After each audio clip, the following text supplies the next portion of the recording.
नमस्कार मित्रांनो, आजचा या व्हिडिओमध्ये आपण पहिला प्रोटेक्टिव्ह डिव्हाइस म्हणजे MCB, ज्याचा लॉंग फॉर्म आहे मिनिएचर सर्किट ब्रेकर, याचा डिटेल्स आपण या व्हिडिओमध्ये आपण पाहणार आहोत. MCB म्हणजे मिनिएचर सर्किट ब्रेकर आहे, जो एक प्रोटेक्टिव्ह डिव्हाइस म्हणून आपण इलेक्ट्रिकल इन्स्टॉलेशनमध्ये आपण वापर करणार आहोत. तर या समोरील स्लाइडमध्ये या ठिकाणी हा जो काय आहे नॉर्मल ऑपरेटिंग कंडिशनमधला MCBचा सर्किट डायग्राम आपल्याला पाहायला मिळतो. त्याच्यानंतर हा सुद्धा MCBचा सर्किट डायग्राम असून अंडर ओव्हरलोड कंडिशनमध्ये जेव्हा त्याचं ऑपरेशन होणार आहे त्या कंडिशनमधला हा सर्किट डायग्राम पाहतो आपण. तर हा जो काही कन्स्ट्रक्शन आहे हा MCBचा ॲक्च्युअल MCBचा कन्स्ट्रक्शन तुम्हाला इथं पाहायला मिळतो इथं, राईट इट इज. तर ह्या MCBचा वापर आपण कोणत्या करण्यासाठी आपण करणार आहे, त्याचं कन्स्ट्रक्शन काय आहे, त्याचं वर्किंग कसं होतं, त्याचे स्पेसिफिकेशन्स काय आहेत आणि त्याचे ॲप्लिकेशन्स काय आहेत, हे आज आपण या व्हिडिओमार्फत आपण जाणून घेऊया. ओके, तर चला MCBची आपण माहिती घ्यायला सुरुवात करूया. तर MCB is a switch which makes the circuit on at normal operating condition and breaks the circuit at abnormal condition. म्हणजे थोडक्यात MCB हा एक स्विच म्हणून, एक ऑटोमॅटिक स्विच म्हणून थोडक्यात आपण इलेक्ट्रिकल इन्स्टॉलेशनमध्ये आपण वापर करणार आहोत. म्हणजे अंडर नॉर्मल कंडिशनमध्ये हा जो स्विच आहे, हा जो MCB आहे ॲज अ स्विच म्हणून थोडक्यात काय करणार आहे, ऑपरेट होणार आहे. आणि जसं एखादा फॉल्टी कंडिशन इन्स्टॉलेशनमध्ये क्रिएट होणार आहे की ज्याला आपण ॲबनॉर्मल कंडिशन म्हणणार आहे, तर अशा ॲबनॉर्मल कंडिशनमध्ये ॲटोमॅटिकली ह्या सर्किटला किंवा इन्स्टॉलेशनला जाणारा जो काही सप्लाय आहे तो काय करणार आहे, कट ऑफ करणार आहे, ब्रेक करणार आहे. तर ऑटोमॅटिक जो काही सप्लाय जाणार आहे, तो जो काही कट ऑफ होणार आहे, जो बंद होणार आहे, तो कसं घडणार आहे, तर त्याला कारणीभूत असणार आहे हा ट्रिपिंग मेकॅनिझम. आणि हा ट्रिपिंग मेकॅनिझम कशामार्फत आपण ॲक्टिवेट करणार आहे, तर दोन सेन्सिंग डिव्हायसेस मार्फत आपण करणार आहेत. तर एक असणार आहे मॅग्नेटिक सेन्सिंग डिव्हाइस आणि दुसरा असणार आहे थर्मल सेन्सिंग डिव्हाइस. तर ह्या मॅग्नेटिक आणि थर्मल सेन्सिंग डिव्हाइसेसद्वारे आपण ह्या MCBमध्ये ऑटोमॅटिक जो काय ऑन ऑफ जो काय प्रोसिजर असणार आहे आपण काय करणार आहे तिथे कंडक्ट करणार आहे. म्हणजे थोडक्यात हा मिनिएचर सर्किट ब्रेकर हा स्विच म्हणून सुद्धा आपण इन्स्टॉलेशनमध्ये वापर करणार आहे आणि प्रोटेक्शन साठी सुद्धा आपण या ठिकाणी आपण वापर करणार आहे. तर नॉर्मल ऑपरेटिंग कंडिशनमध्ये हा काय करणार आहे, ॲज इट इज लोडला सुरळीत सप्लाय करू शकणार आहे. अंडर फॉल्टी कंडिशनमध्ये तो काय करणार आहे, तर सर्किटला ऑटोमॅटिकली काय करणार आहे, तो स्विच ऑफ करणार आहे. तर असा हा MCB असणार आहे. तर त्याच्या फंक्शनच्या बाबतीत जर सांगायचं झालं तर it protect the circuit against overload condition. आता थोडक्यात आपण ओव्हरलोड, अंडरलोड आणि नॉर्मल लोड याचा अर्थ काय आहे हे थोडंसं आपण पहिल्यांदा जाणून घेऊया. आता पहा, रेटेड लोड म्हणजे थोडक्यात काय असणार आहे, समजा एखादा 10 एम्पियर कॅपॅसिटीसाठी आपण इन्स्टॉलेशन आपण काय केलेलं आहे, सेटअप केलेलं आहे. म्हणजे थोडक्यात जर 10 एम्पियरपर्यंत जर करंट आपण त्या सर्किटमध्ये कंटिन्युअसली जर वापर होत असेल तर आपण काय म्हणणार आहे, तर रेटेड लोड सध्या आपण वापर करतोय, right it is.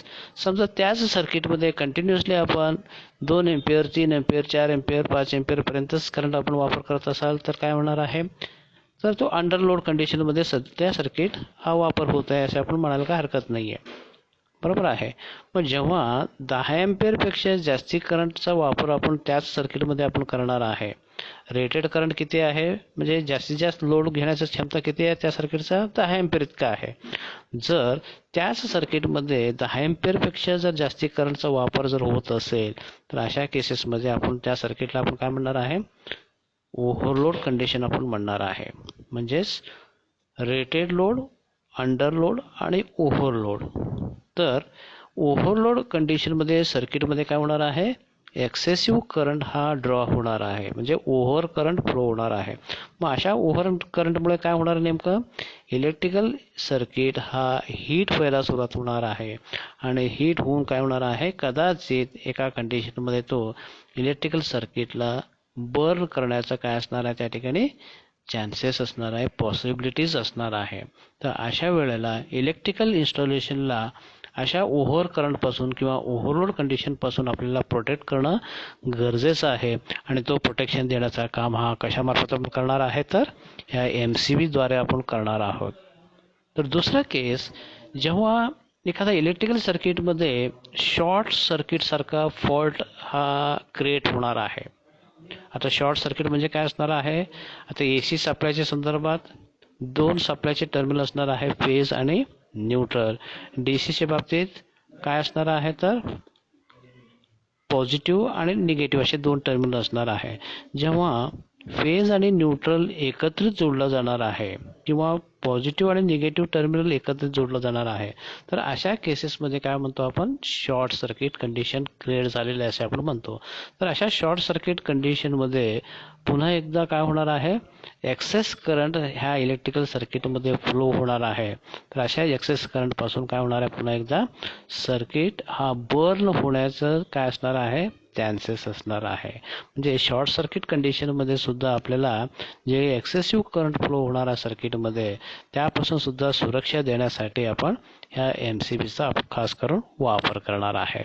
It means the MCB protects the electrical circuit against overload condition. Similarly, MCB protects the electrical circuit against short circuit condition.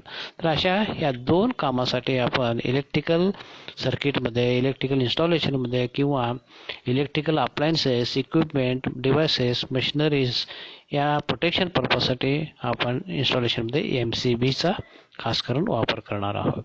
Okay. तर हा MCB कसा वर्क होतो, तर आपण ह्या 3 स्टेपमध्ये आपण माहिती समजून घेऊया. बघा, अंडर नॉर्मल कंडिशन म्हणजे थोडक्यात जेव्हा सर्किटमध्ये कुठल्याही प्रकारचा फॉल्ट नाही आहे, म्हणजे नॉर्मल ऑपरेटिंग कंडिशन आहे, तर अशा वेळेला the input current bypasses through input terminal to fixed contact, then moving contact, then solenoid, then bimetallic strip, finally it flows through output terminal. या ठिकाणी थोडक्यात आपण ह्या कन्स्ट्रक्शन डायग्रामकडे आपण जाऊया. आता बघा, अंडर नॉर्मल ऑपरेटिंग कंडिशनमध्ये इथं डिव्हायसेस आपण काय काय आहे तिथं माहिती करून घ्या. आता या ठिकाणी हा जो आहे तो इनपुट टर्मिनल आहे, या ठिकाणी लिहिलेलं आहे केबल टर्मिनल, म्हणजे हा इनपुट टर्मिनल आहे, तर ह्या ठिकाणी आउटपुट टर्मिनल आहे. Right, it is. हा जो काही रेड कलरचा टर्मिनल दिसेल तुम्हाला, हा फिक्स्ड कॉन्टॅक्ट आहे, तर त्याच्या खाली हा जो काही टर्मिनल दिसतो हा मुव्हिंग कॉन्टॅक्ट आहे. राईट, हा ऑन ऑफ करण्यासाठी हा काय असणार आहे, हँडल असणार आहे, ज्याला आपण ऑपरेटिंग हँडल असं लिहिलेलं आहे. त्याच्यानंतर हा सेलोनॉइड आहे, तर ह्या ठिकाणी हा बाय मेटॅलिक स्ट्रीप आहे आणि हा शेवटी तुमचा आउटपुट टर्मिनल आहे. म्हणजे अंडर नॉर्मल ऑपरेटिंग कंडिशनमध्ये जो इनपुट करंट असणार आहे ह्या फिक्स्ड कॉन्टॅक्ट मार्फत कुठं जाणार आहे, मुव्हिंग कॉन्टॅक्टला येईल. मुव्हिंग कॉन्टॅक्ट थ्रू कुठं जाणार आहे, सेलेनॉइडला येईल आणि सेलेनॉइड मार्फत बायोमेटॅलिक स्ट्रीपला येईल आणि बायोमेटॅलिक स्ट्रीप मार्फत कुठं जाणार आहे, तो आता ह्या आउटपुट टर्मिनलला जाईल आणि लोडला सप्लाय होणार आहे. Right, it is. मग आता या ठिकाणी सुद्धा तुम्ही सर्किटमध्ये बघू शकता, इथं या ठिकाणी तुमचा हा जो काही टर्मिनल हा इनपुट टर्मिनल आहे जो फिक्स आहे. वरचा जो टर्मिनल आहे हा जो पॉईंट आहे तो मुव्हिंग कॉन्टॅक्ट आहे. राईट, हा तुमचा ट्रिपिंग बार आहे. त्यानंतर हा सेलोनॉइड आहे. राईट, आणि सेलोनॉइड थ्रू हा तुमचा बायोमेटॅलिक स्ट्रीप पुढे जाणार आहे. बायोमेटॅलिक स्ट्रीप मार्फत हा आउटपुट टर्मिनल म्हणजे लोडकडे सप्लाय जाणार आहे. ओके. मग आता समजा आता 2 प्रकारचे फॉल्ट आपण घेतलेला आहे. MCB एक तर ओव्हरलोड कंडिशनमध्ये काय करणार आहे, सर्किटला प्रोटेक्ट करणार आहे, आणि दुसरं शॉर्ट सर्किट कंडिशनमध्ये सुद्धा सर्किटला प्रोटेक्ट करणार आहे. आता पहिला केस आपण समजून घेऊया. आता ओव्हरलोड कंडिशन सर्किटमध्ये आता काय झालेलं क्रिएट झालेलं आहे. मग अशा ओव्हरलोड कंडिशनमध्ये नेमकं काय घडतं तिथं ते बघूया आपण. आता बघा, अंडर ओव्हरलोड कंडिशनमध्ये नेमकं काय घडतं येतं, तर ह्या ठिकाणी आपल्याला नॉर्मल ऑपरेटिंग कंडिशनमध्ये सप्लाय कसं जातो हे लक्षात आलं. म्हणजे इनपुट टर्मिनल, त्यानंतर फिक्स्ड कॉन्टॅक्ट, त्यानंतर मुव्हिंग कॉन्टॅक्ट मार्फत सोलेनॉइड थ्रू बायोमेटॅलिक स्ट्रीप, त्यानंतर आउटपुट टर्मिनल, त्यानंतर लोडकडे सप्लाय जाणार आहे. हा नॉर्मल ऑपरेटिंग कंडिशन झाला. पण ज्यावेळेला ओव्हरलोड कंडिशन क्रिएट होणार आहे, मग अशा वेळेला नेमकं काय होतं त्या ठिकाणी, हा ओव्हर करंटमुळं हा जो काही बायोमेटॅलिक स्ट्रीप आहे, हा बायोमेटॅलिक स्ट्रीप काय होतो, ते डिफॉर्म होतो, म्हणजे अशा प्रकारे बेंड होणार आहे. नॉर्मल ऑपरेटिंग कंडिशनमध्ये हा स्ट्रेट राहतो. ओव्हरलोड कंडिशनमध्ये काय होणार आहे, ते त्याचा ओव्हर करंटमुळे काय होणार आहे, हा हीटअप होऊन काय होतो, बेंड होतो असे. मग बेंड झाल्यामुळे थोडक्यात इथं बघा हा पोझिशन कसा आहे आणि इथला पोझिशन बघा काय झालेला आहे. म्हणजे हा काय होतो, बेंड झाल्यामुळं हा जो काय ट्रिपिंग बार आहे त्या ट्रिपिंग बारला जाऊन काय होतो, ते पुश करतो. ट्रिपिंग बारला पुश केल्यामुळे थोडक्यात काय होणार आहे, हा इथला जो काय फिक्स्ड कॉन्टॅक्ट आहे आणि जे मुव्हिंग कॉन्टॅक्ट आहे दोन्ही काय होणार आहे, तिथे ओपन होणार आहे. इथे दोन्ही एकमेकाला कॉन्टॅक्टमध्ये आहेत. नॉर्मल ऑपरेटिंग कंडिशनमध्ये दोन्ही एकमेकाला कॉन्टॅक्टमध्ये संपर्कात आहेत. पण जसं ओव्हरलोड कंडिशन क्रिएट होणार आहे, अशा वेळेला काय होणार आहे, हा बायोमेटॅलिक स्ट्रिप्स हीटअप होऊन काय होणार आहे, बेंड होणार आहे, डिफॉर्म होणार आहे, की ज्यामुळं हा जो काय ऑपरेटिंग हा जो काय तुमचं ट्रिपिंग बार असणार आहे, ट्रिपिंग बार का होतो, त्याचा ऑपरेट होतो. त्या ट्रिपिंग बार ऑपरेट झाल्यामुळे काय होणार आहे, मुव्हिंग कॉन्टॅक्ट हा फिक्स्ड कॉन्टॅक्टपासून ओपन होणार आहे. हा ओपन झाले की काय होणार आहे, हा जो काय लोडकडे जाणारा जो काही सप्लाय आहे तो काय होणार आहे, तिथे खंडित होणार आहे. तर अशा प्रकारे आपण सर्किटला ओव्हरलोड कंडिशनपासून आपण काय करू शकतो, तिथे प्रोटेक्ट आपण करू शकणार आहे. आता दुसरा केस आहे, that is during short circuit condition. During short circuit condition, solenoid magnetizes more, causing plunger to operate, which pushes the moving contact, resulting opening fixed and moving contacts. Thus, it protects the circuit from short circuit condition. आता आपण ह्या परत एकदा या डायग्रामकडे आपण येऊया. आता बघा नेमकं काय घडतोय तिथे. जेव्हा शॉर्ट सर्किट कंडिशन तयार होणार आहे, मग अशा वेळेला सुद्धा काय होणार आहे, ओव्हर करंटपेक्षा जास्तीत जास्त करंट ह्या काय होणार आहे, तर सर्किटमध्ये फ्लो होणार आहे. मग अशा वेळेला काय होणार आहे, हा जो काय सोलेनॉइड असणारा आहे हा जास्तीत जास्त काय होतो, मॅग्नेटाइज होतो, की ज्याच्यामुळे हा बघा हा सोलेनॉइड काय होणार आहे, इट मॅग्नेटायझेस मोर. हा मॅग्नेटाइज पूर्णपणे मॅग्नेटाइज होत असल्यामुळे काय होणार आहे, त्या सोलेनॉइडचा जो काय हा प्लंजर आहे तो प्लंजर काय होणार आहे, तिथे ऑपरेट होणार आहे. हा प्लंजर ऑपरेट झाल्यामुळे काय होणार आहे, पुन्हा एकदा या ठिकाणी हा जो काय फिक्स्ड कॉन्टॅक्ट आहे आणि जे मुव्हिंग कॉन्टॅक्ट आहे दोन्ही एकमेकाला काय होणार आहे, तिथे ओपन होणार आहे. म्हणजे थोडक्यात काय होईल, तिथे आता अंडर शॉर्ट सर्किट कंडिशनमध्ये हा पूर्णपणे मॅग्नेटाइज झाल्यामुळं हा जो काय प्लंजर आहे हा प्लंजर काय करणार आहे, मुव्हिंग कॉन्टॅक्टला ऑपरेट करेल, की ज्यामुळं थोडक्यात हा मुव्हिंग कॉन्टॅक्ट हा फिक्स्ड कॉन्टॅक्टपासून पुन्हा एकदा काय होणार आहे, तिथे ओपन होणार आहे. म्हणजेच पुन्हा एकदा लोडला जाणारा जो काही सप्लाय असणार आहे तो काय होणार आहे, तिथे पूर्णपणे परत थांबणार आहे. मग अशा प्रकारे आपल्याला ह्या MCBद्वारे आपल्याला ओव्हरलोड कंडिशन आणि शॉर्ट सर्किट कंडिशनमध्ये जे सर्किटला होणारा जो काही धोका आहे तो धोका आपल्याला टाळता येणार आहे. अलग लक्षात. So this is the working of MCB. त्याच्यानंतर त्या MCBचे स्पेसिफिकेशन्स काय काय आहेत हे आपण जाणून घेऊया. आता तर MCBचं पहिलं स्पेसिफिकेशन म्हणजे तो रेटेड करंट, म्हणजे मार्केटमध्ये उपलब्ध असणारे जे MCBs आहेत ते कोणकोणत्या रेटिंगमध्ये उपलब्ध आहेत. तर मिनिमम करंट रेटिंग आहे त्याचा 6 एम्पियर, म्हणजे 6 एम्पियरपासून ते आपल्याला MCB मार्केटमध्ये उपलब्ध आहेत. म्हणजे 6 ampere, 10 ampere, 16 ampere, 20 ampere, 25 ampere, 32 ampere, 40 ampere, 50 ampere आणि हायेस्ट ह्या ठिकाणी दर्शवलं गेलेलं आहे 63 एम्पियर. म्हणजे 6 एम्पियरपासून ते 63 एम्पियरपर्यंतचे वेगवेगळ्या करंट रेटिंगचे तुम्हाला MCB मार्केटमध्ये उपलब्ध होणार आहे. आणि जसं इलेक्ट्रिकल इन्स्टॉलेशनमध्ये इलेक्ट्रिकल सर्किटमध्ये त्याचा जो रिक्वायरमेंट आहे करंट रेटिंगचा, त्या रिक्वायरमेंटप्रमाणे आपण MCB सर्किटमध्ये वापर करणार आहोत. तर दुसरा आहे ब्रेकिंग कॅपॅसिटी 6 किलो एम्पियर आणि 10 किलो एम्पियर. म्हणजे थोडक्यात सर्किटमध्ये 6 किलो एम्पियर कॅपॅसिटीचा जरी करंट जर फ्लो झाला तर अशा केसेसमध्ये आता शॉर्ट सर्किट कंडिशन आपण म्हणतो, त्या शॉर्ट सर्किट कंडिशनमध्ये हेवी करंट फ्लो होणार आहे. अशा हेवी करंटपासून सुद्धा तो काय करणार आहे, म्हणजे ब्रेकिंग कॅपॅसिटी, थोडक्यात त्याचं ताकद इतक्या करंटला सुद्धा तो काय करणार आहे, सस्टेन करू शकणार आहे. मला समजा आता 10 एम्पियर कॅपॅसिटीचं MCB आहे आणि त्याचं ब्रेकिंग कॅपॅसिटी आपण मेन्शन केलेलं आहे